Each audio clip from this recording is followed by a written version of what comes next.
This is my review on the 2018 flick of Venom, Marvel's Venom flick. Starring Tom Hardy as Venom, and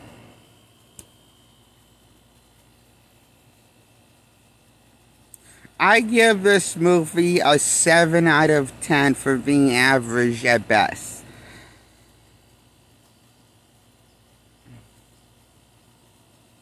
Mediocre, dumb fun. This movie is. Okay. It's okay, basically. Is why I give it a 7 out of 10 for being average. Personally, I think the Venom from Spider-Man 3 was a better developed than the Tom Hardy Venom by the end of the movie. If we're being to be honest, I'm going to have to be honest.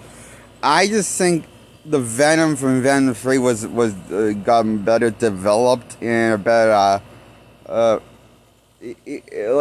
developed.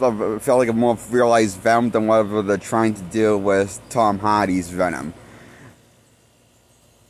The thing is with Tom Hardy's Venom, it doesn't often know what they want to do is what it wants to do. At least with the first Venom movie. I feel like the Venom movie felt like often all over the place, and it felt like it didn't know if it wanted to be one of those satire comedic takes on a superhero, or wanted to be this more serious take for the die-hard Venom fans that actually read some of his comics. And it tries to kind of swing both ways. And in a PG-13 flick. Rated. This movie was. So, you're not going to get bros because, spoiler, Venom's a R-rated hero, not a PG-13 rated hero based off his source material. Because he's known for biting off heads. Even when he does take the role of a hero.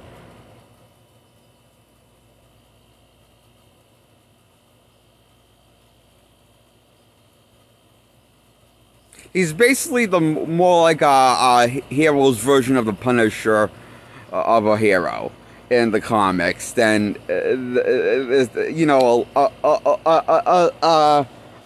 dark, fucked up hero in the head, fucked up in the head, is what Venom is,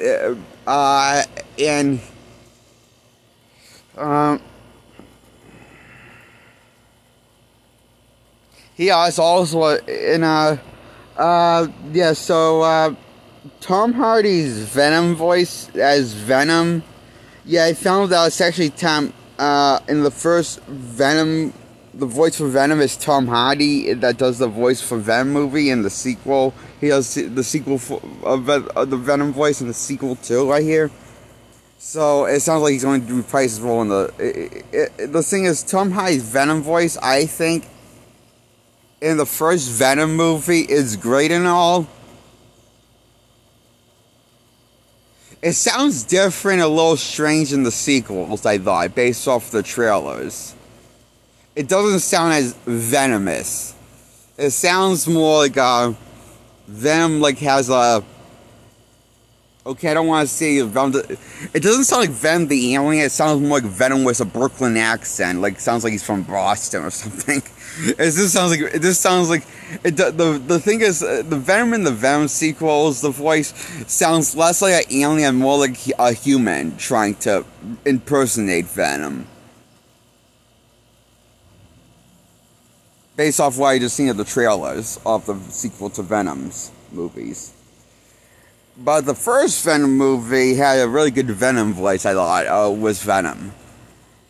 Tom Hardy really had some with the first Venom voice, with the first Venom movie, I think.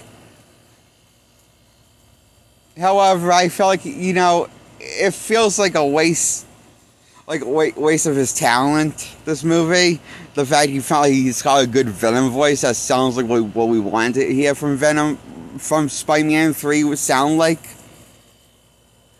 With that voice, that's what Venom should sound like in Spider-Man 3.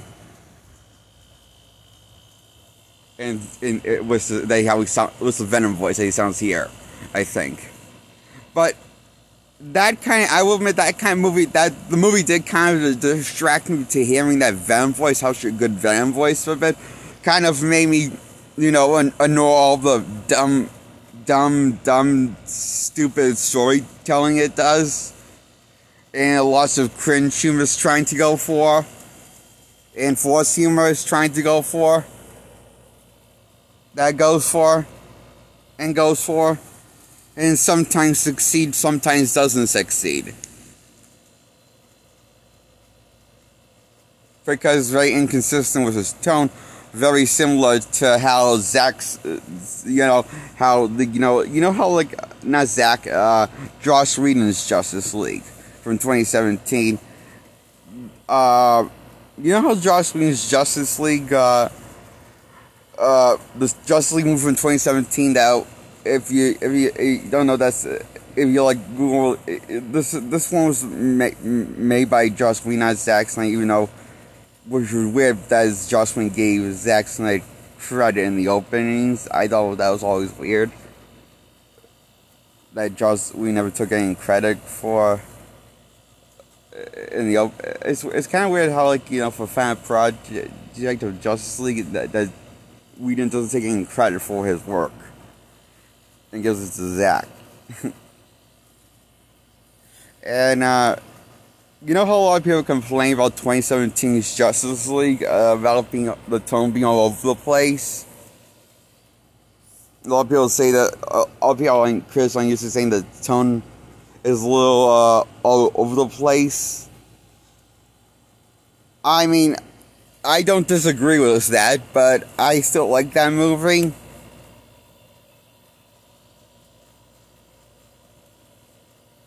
But I think it's even worse for Venom's tone. The tone for Venom is even just as all over the place for Venom as Joss Whedon's Justice League is.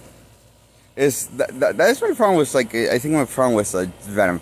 The tone is all over the place. It doesn't know where it wants to be and what fans it wants to drag in. What kind of audience it wants to drag in, it doesn't know. So it just feels like it's trying to please too many people. This story came across. The whole Venom final flick. It felt like it doesn't know what it wants to do. It's just, I don't know. I wanted to like this a lot more than I ended up liking it. I like it, but I just don't like it as much as I should. And that's my problem when I give it a 7 out of 10. Venom from 2018. I give this a 7 out of 10 for average score. A mediocre flick this is. Not bad, it's just not terrible. Watch this, don't watch this, I don't give a fuck. I'm just here to say what I gotta say. And why I'm giving this a 7 out of 10 of Venom from 2018, starring Tom Hardy as Eddie Brock. Venom. Okay. So. Okay, so, what do I gotta do? Okay. Like this video by hitting the thumbs up, hit the subscribe by hitting the bell first, then second hit the subscribe button in that order. Okay, goodbye. That's my review on Venom.